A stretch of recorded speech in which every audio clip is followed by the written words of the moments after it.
Welcome to How Now, the podcast where we talk about how to live in the now.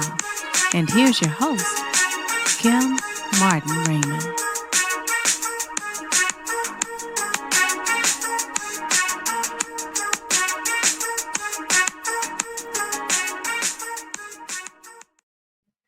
Peace and blessings, love and light, and welcome to this edition of the How Now podcast, where we talk about how to live in the now. I am your host, Kim Martin Raymond. I'm a minister, spiritual life coach, holistic nutritionist, author, and founder of Redefining You, LLC, where I help my clients to realign themselves, mind, body, and spirit. And welcome to season 5 of the show. We're excited to have you here. And I would like for you to go to my website, www.hownowpodcast.com, pick your favorite podcast platform, and be sure to like, follow, share, and subscribe. You can also scroll to the bottom of the page and click on the banner for this week's show, and it'll take you to the How Now YouTube channel, where you can check out my playlists like Tuesday, Redefining Authenticity with my co-host Sharonda Barksdale, and also find out about my wellness journey, and also catch some of the How Now podcast episodes that you may have missed. Be sure to like, follow, share, and subscribe there as well. And make sure that you smash that notification bell so you always know what's happening in the now. And again, that's www.hownowpodcast.com. So guys, we are 2 weeks into the new year. And we are also 2 weeks into the 365-day challenge. And that's a challenge that I started on January 1st, where I was challenging you all to make changes, small changes in things that you're doing mentally, physically, and spiritually in an effort to create a better version of yourselves. You know, we get stuck in the routines of life and the things that we do normally. And what's something that we can do to kind of turn the screw a little bit or move the needle a little bit towards being that better version of ourselves? And that's been the challenge. And I've been giving little tips and tricks along the way. And tonight I kind of want to talk a little bit more about habits versus routines, because sometimes those terms are used interchangeably and there is a differentiation. There is, a way that we address each one when it comes to doing things differently.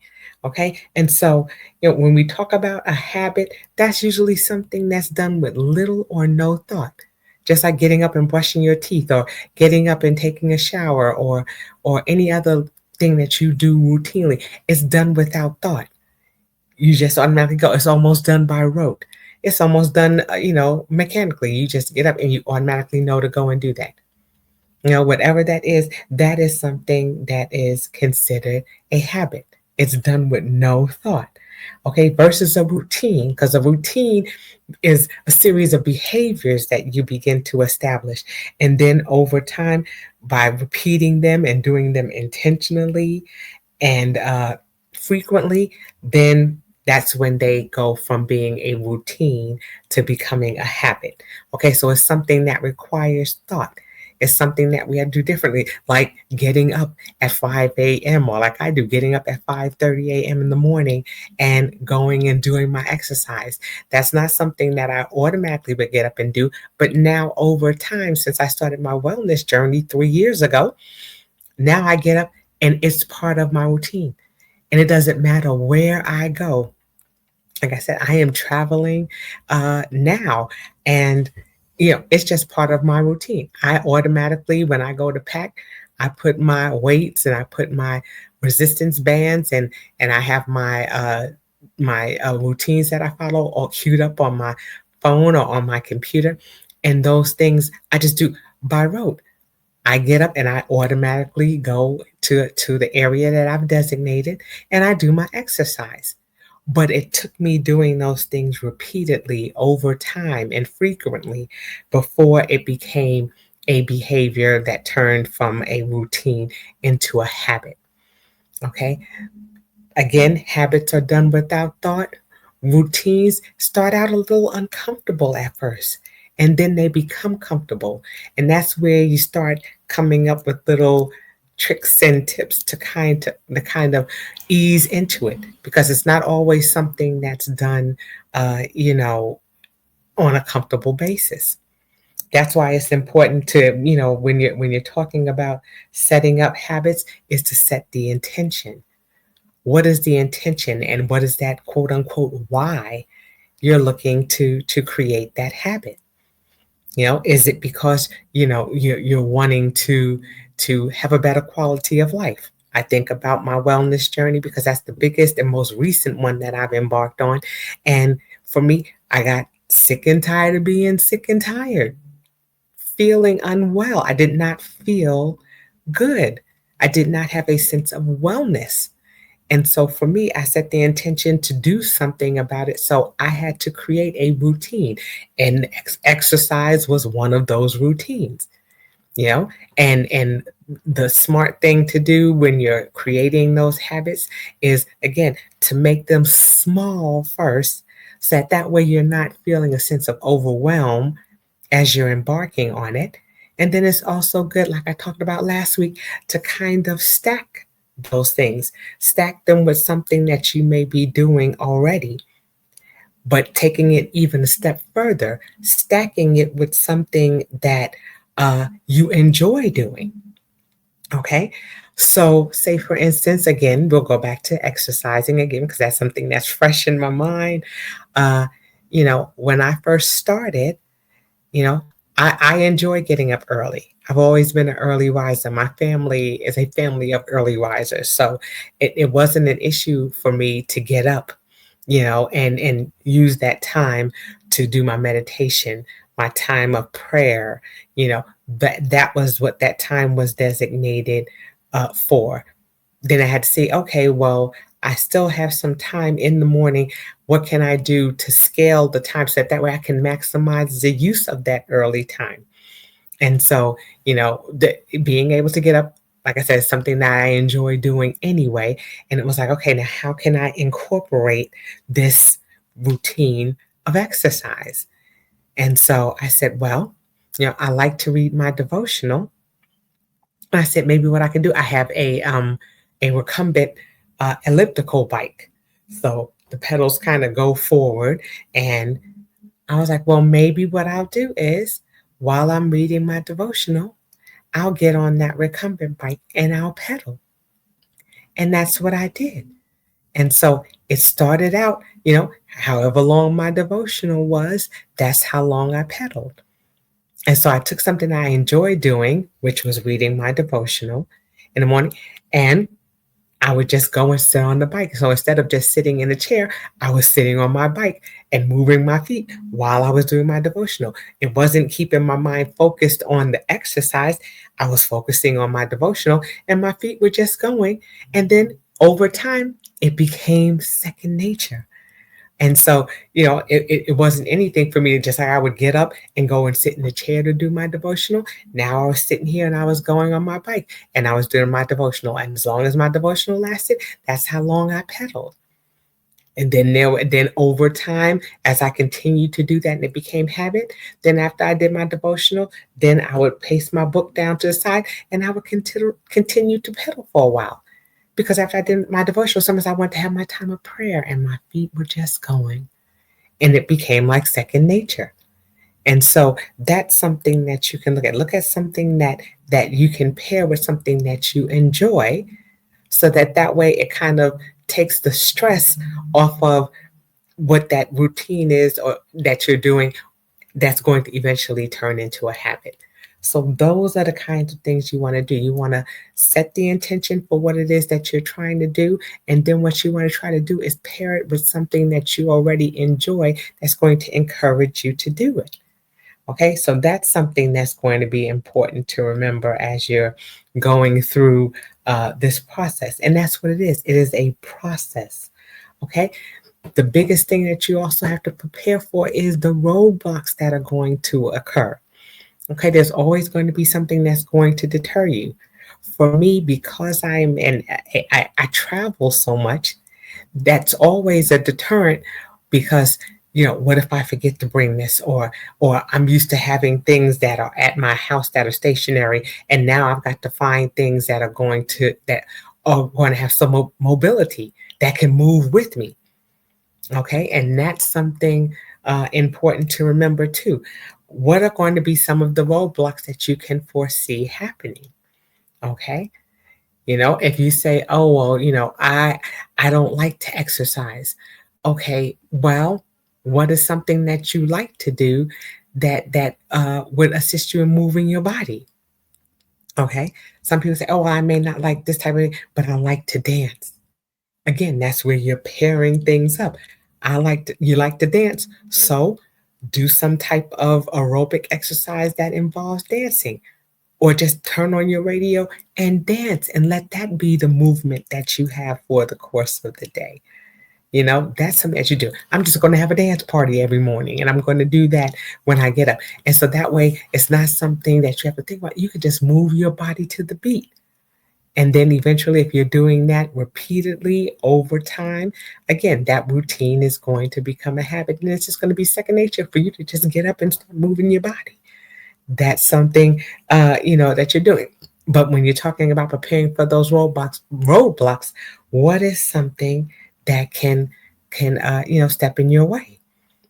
And if it's something that's uh, a mental thing, then you may want to say, okay, I need to partner with somebody. Okay. If there's a roadblock, you may need somebody to come in and step in and be that accountability partner, or be somebody who does that particular activity with you. It may be a spouse, or it may be a family member, it may be a sibling, or it may be your child. What is something that's a roadblock, and what can you put in place to deter you? I mean, not to deter you, to encourage you. Okay. What is it that you can do? And you want to start putting those systems in place. I know that this is going to be a challenge for me, but this particular friend of mine, I know that she's going to help me out. And so then you have that conversation, have that communication, communicate with that person what it is that you're seeking to do, and say, I need help. We have to not be fearful of asking for help when there are things that we want to do and we are challenged by them. Okay. But that's where accountability partners, having somebody to be there to just say, hey, and you be that person to encourage them as well. You're egging each other on, you're assisting each other in the process. So that's something that you can do. How can you prepare for some of those roadblocks that may be foreseen?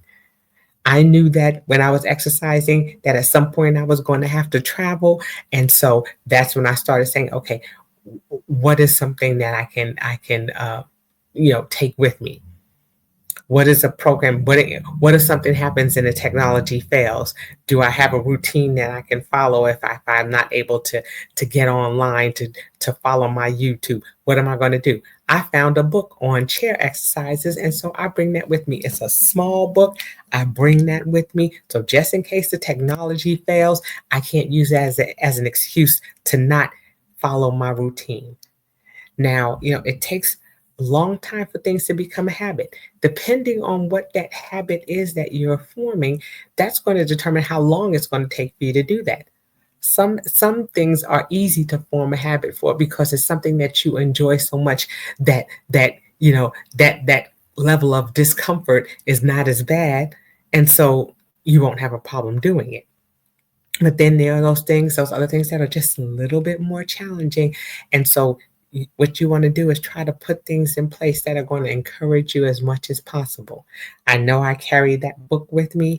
I know that I have the technology with me just in case. I know that I have certain things that are downloaded and saved to my laptop in case something happens with my phone. I have a way of being able to access that information. Okay, again, like I said, I bring my weights and I bring my resistance bands with me so that I have those things. So I can't say, oh, well, they don't have a gym, or oh, I don't feel like getting dressed and going down to the gym in the hotel that I may be staying in. I can do things right here in my room. I can roll out of bed and I can do my exercise right here in my room and not have to go anywhere.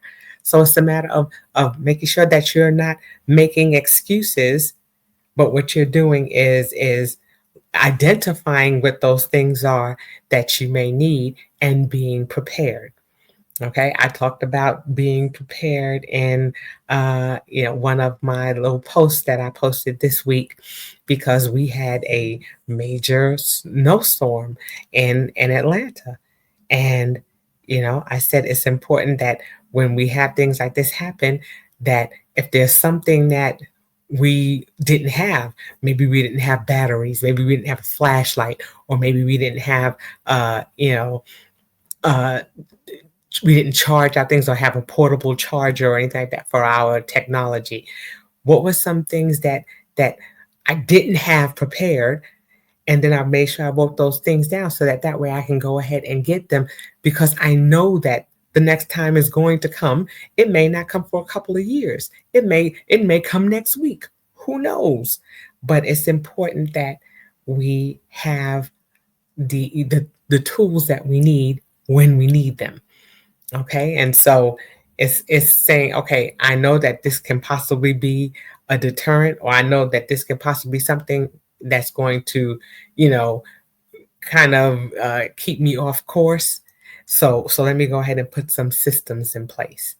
And that's when you start going through the process of making those preparations, so that way you're anticipating the roadblocks. So when they occur, you can go, I saw this coming and I'm ready. And so it doesn't matter what time, it doesn't matter if I'm asked to go somewhere at the drop of a hat for business and I've got to hop on a plane. I already have things lined up. I already have a special suitcase that has those things in it already. So all I've got to do is throw my clothes in there and whatever other little knickknacks I need, and then I'm on my way.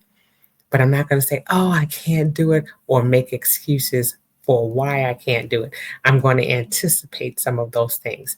We want to anticipate behaviors that may occur, so that way when we see them, we've already identified them and we can go about resolving them. So that's something that's important, making sure that we're preparing for those roadblocks that can come. Okay. And then we want to also make sure that we're giving ourselves a schedule. What is it that we want to see happen, and what time frame are we looking at it to happen in? Okay, one of my goals spiritually was to add an additional 5 minutes to my meditation time. Okay, and so I normally had a set time to do a certain activity. I said, all right, in order to make that change, I started doing some guided meditations that had that additional 5 minutes on it, so that way I knew what it felt like and to do that time of meditation. Most of the time I have my meditation time, I set a little timer so I get a nice little gentle bell that lets me know when I'm wrapping up that portion of my meditation time. But because I was doing a new meditation and adding a little bit more onto that time, I looked at some guided meditations and started seeing, okay, this is what it's going to feel like. This is giving me an opportunity to feel what that extra time is going to or how that extra time is going to manifest itself. And so I did that first, and I've been doing that over the last couple of days, so that way I can really begin to see what it's going to be. When you're setting that schedule, I can almost time it. I wake up in the morning, my alarm goes off, I go right down and do my exercise. I go and, after I have my little time of prayer, my feet don't touch the ground until I've said, thank you, Lord, even if it's just a brief time. Thank you, Lord, for this day. What is it that you would have me to do today? Lord, I'm looking to follow your will. And if that's why I say before my feet touch the ground, then I do that. Then it's going on to that next thing. But I have a schedule of things that I do, before a set time, because I know that a particular time I've got to be on that road and on my way to work. And so, it's important to have that schedule to block off that time. Okay. And that's where it's also important to have communication with those who live in your home, that are in your environment. It's a lovely dance in the morning when I'm home because my daughter is there, my granddaughter is there, and so we're not interfering in each other's space and time. I set times to do things that way while I'm exercising. My daughter's preparing my granddaughter for school. So things are happening in this beautiful, beautiful, dance, like I said, that we do in the morning, and we're not falling over each other, but we're working in tandem with each other. And that's something so beautiful when you're setting that type of schedule, so you're not doing things that are going to deter you. Now, that's not to say that sometimes things may not go as planned, but it's not going to be something that's going to happen so often that it's going to throw you off of your routine, that's going to eventually become your habit. Okay, it just becomes like second nature. Now, like I said, in my house, it's second nature for me to be going this way and my daughter to be going that way. And then for us to come together when it's time for my grandbaby to go to school. I've done the things that I need to do so that way I can see her off. And it is a beautiful, beautiful dance. But it definitely takes practice. And even if we're off for a day or two, and that's going to happen.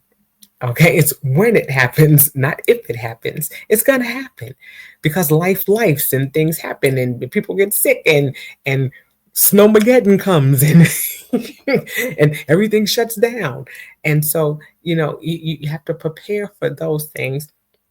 But when they come, they're going to come so few and far between that all of those other days that are routine, you're still going to be able to build it into that habit that you're looking for.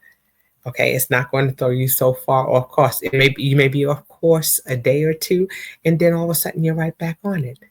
The same thing happens with when I talk about my wellness. Okay, you're going to have the holidays, you're going to have weddings, funerals, parties, all kinds of things that are going to come up that are going to move you a little bit away from what your normal routine is or what your normal habits are.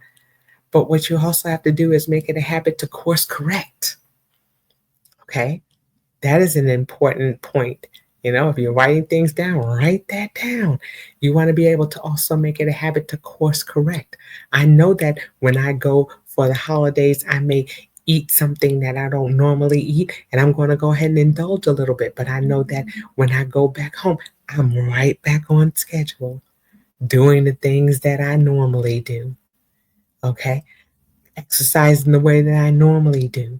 I'm not going to go so far off the beaten track that I'm not going to be able to find my way back. Okay?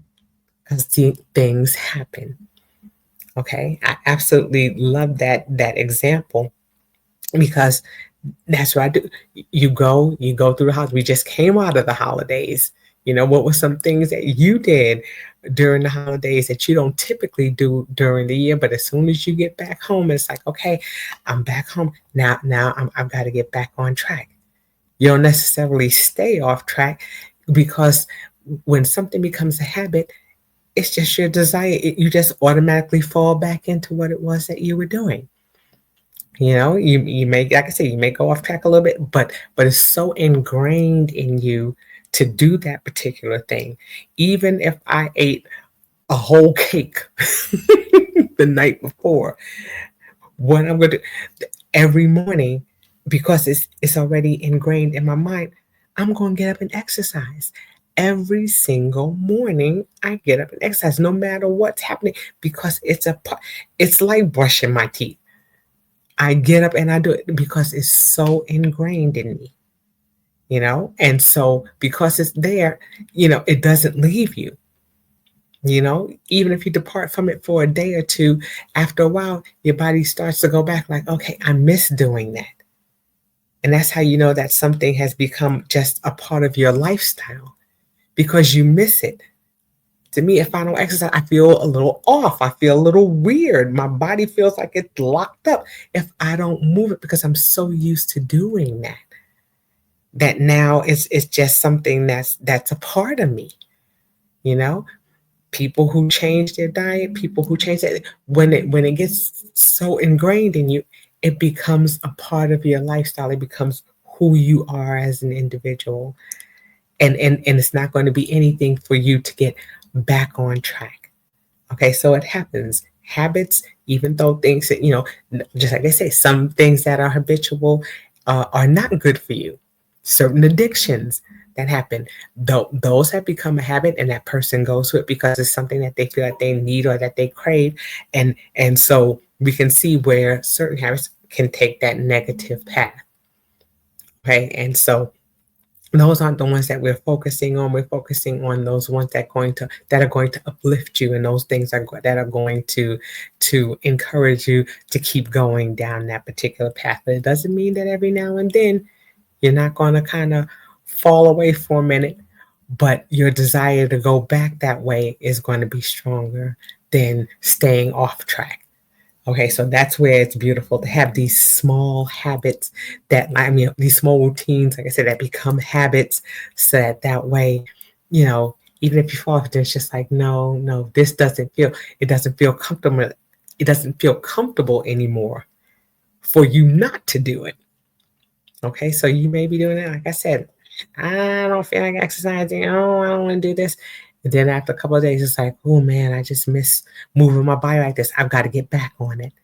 It becomes something that you enjoy. It becomes something that is a part of you. So you're going to go back to it. So like I said, coming up with a schedule, making sure that you're setting the intention, making sure that you're giving yourself those little nudges that you need. Okay. And that you're also, again, creating small habits. Do small things so that way you're not feeling a sense of overwhelm. And that you're giving yourself grace. That's the thing. Give yourself grace, as you're going through this process. Again, it's going to feel uncomfortable for a little while. And so after you get over that discomfort, and it starts becoming a norm for you, it starts to feel natural to do it, then you're going to be like, okay, I'm where I need to be. I'm doing, what's going to be best to create that better version of myself.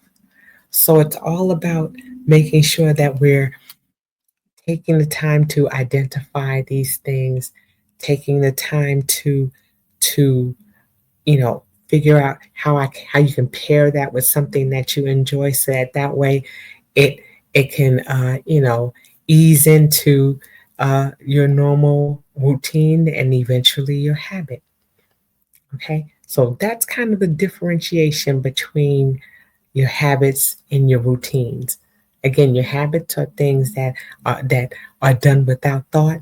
Routines are things that are going to feel a little uncomfortable at first, but then they're going to turn around and become more comfortable as you pair it with things that you enjoy, as you determine what your end result is that's going to be for that. And those things are going to help you to create and build on that wellness. That's going to be the overall goal, because that's the overall goal in this 365-day challenge, is for you to have a better quality of life. And that quality of life looks different for everyone. And like I said, some people are looking to create more habits in certain areas over others. Some people may say, well, you know what, I'm really, really looking to focus in on the physical aspects of my life and making some improvements there, and adding more water, if that's what it is. One of my goals is to increase to drinking that gallon of water a day that I was drinking, because I remember what it felt like, and it felt good, and I was doing that, and I had to scale back a little bit because of my travel. But then, like I said, I could feel the effects of not doing it. And so that's when I got back in there. Okay, I need to add another cup, or I need to add a little extra cup. Or, instead of getting that Coke Zero, it's like, okay, no, go ahead and get that water. You need that water more, and let them keep bringing the water, just like they would have been bringing that soft drink. So it's a matter of going back and seeing what it is that's going to that, that area, that intention. What is that intention that you're looking to see? I'm looking to increase it because it helped with my skin. It helped with my with giving me a little bit more energy. So there was something to having that extra water. That was something that helped out, and I noticed when I didn't do it. And so it's wonderful to have those kind of habits that you want to go back to should you get away from them because you feel and see the effects of them. Okay. So that's why, again, it was important for me to get that water back in. And I feel better having it back in my routine. Okay. And or having it back as a habit. I had gotten to that point where I would just go and get my big container of water and I would drink it every day. But then what happened was it became a challenge when I had to travel and I'm running to the bathroom top speed, and it's a photo finish every time because I've drank a lot of water and I wasn't in a place where I was able to get to a restroom easily. And so that's what's going to happen. You're going to have some habits that are going to come and things may get in the way or they may thwart your efforts for a little while, but something inside of you mentally is going to turn you back to it so that way you can go back to feeling that feeling again. And if you haven't been there and you're doing a habit that you've created and you're feeling better or your quality of life has improved as a result of it, that's even more of an incentive to keep going. So that's what you're doing. You're finding things that are going to incentivize you to want to keep going in that direction, And then again, if there are any roadblocks or things that are deterring you, what can you do or who can you call on to help you to get back on track? We have to be able to ask for help when we need it. And sometimes we get discouraged and we say, I'm not going to do it. If you have that trusted person that you can say, hey, this is something that I want to try, and I may need to call on you for some assistance, then make sure you have those people around you. I'm blessed to have two people that I said, in a previous post. I have people around me who I travel with who know my habits, who know my routines. And they know, okay, when we go out to the restaurant, I know that Kim likes her salmon. I know that Kim likes her veggies and likes her salads. So they make sure that the place that we're going to has what it is that I enjoy. And I make sure that I do the same for them. And that's the beauty of it too. When you're calling on someone and y'all are working together, don't always look to that person to always lift and encourage you. You be that encourager and that person that encourages them. Be that for that person too. Be that person for that person as well. Okay. Sometimes it's not always going to be a situation where we can reciprocate what somebody else is doing for us, but when we can, be that person that encourages someone too. We say, do unto others as we would have them do unto us. So if that person is being an encouragement to you, find ways that you can encourage them and the things that they may be trying to pursue. So I hope that as you're going through this 365-day challenge that you have an accountability partner. Tell somebody else, hey, let's do this together and see how you can work together to increase the quality of life for you both. So that you're both around long enough to be able to share more experiences going down the line. So there's a lot that's going to come from this 365-day challenge. I'm hoping that, these little tricks and tips and things that I'm sharing are going to help you in establishing and developing these habits. Like I said, some are going to come quicker than others.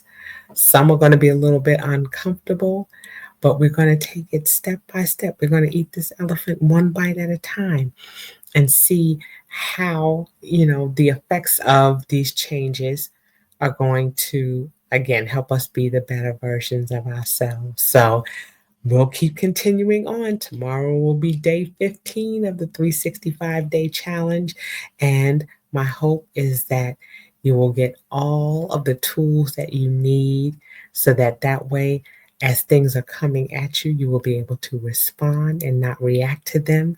You'll have the tools that you need, and that we will make wellness a habit. And that will do it for this edition of the How Now podcast, where we talk about how to live in the now. And until I see you all the next time, I say peace.